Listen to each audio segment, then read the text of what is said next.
मैं कल Sholay the final cut देख के आया और सबसे बड़ा देखने का रीज़न था कि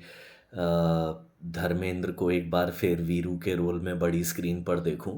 वो एक रीज़न था ही था। और दो तीन अच्छी चीज़ें ये हैं बिसाइड्स के वो जो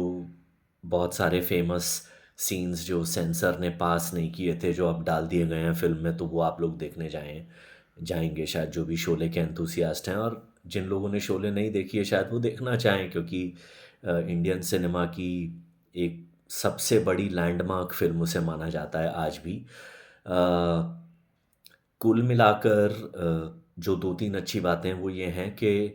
टेक्निकली शायद प्रिंट वगैरह को इम्प्रूव किया गया है, साउंड इफ़ेक्ट को इम्प्रूव किया गया है।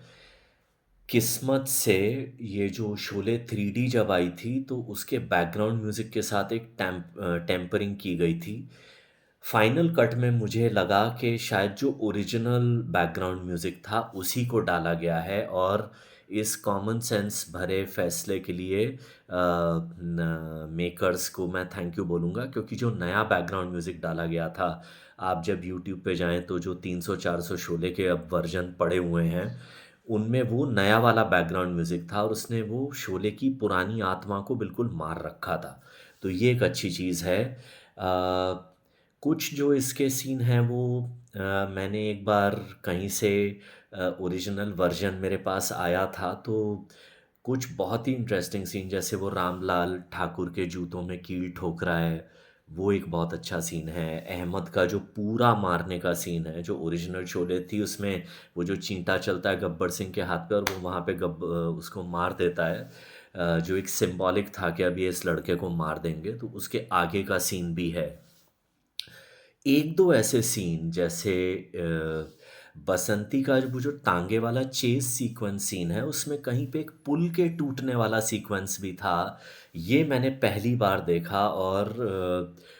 इस फिल्म में वो फाइनल कट में वो है, तो आप में से मेरे जैसे जो जिन्होंने शोले के वो कटे हुए सीन खोद खोद के निकाल रखे होंगे, ये एक सीन था जो मेरे को पहली बार दिखा।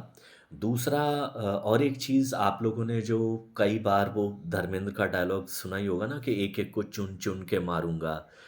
तो फाइनली वो जो फाइनल कट है उसमें लिटरली पहले दिखाया है कि वो गब्बर सिंह को ललकारने से पहले लिटरली उसके एक एक आदमी को ढूंढ ढूंढ के मार रहे होते हैं, मतलब उनके ऊपर वो। और वो सीक्वेंस फिर थोड़ा सा और अच्छा बनता है कि उनका दोस्त मर गया उनको बचाने के चक्कर में, तो उनके सर पे जो खून सवार है कि अब वो लिटरली एक एक आदमी को ढूंढ के मारेंगे।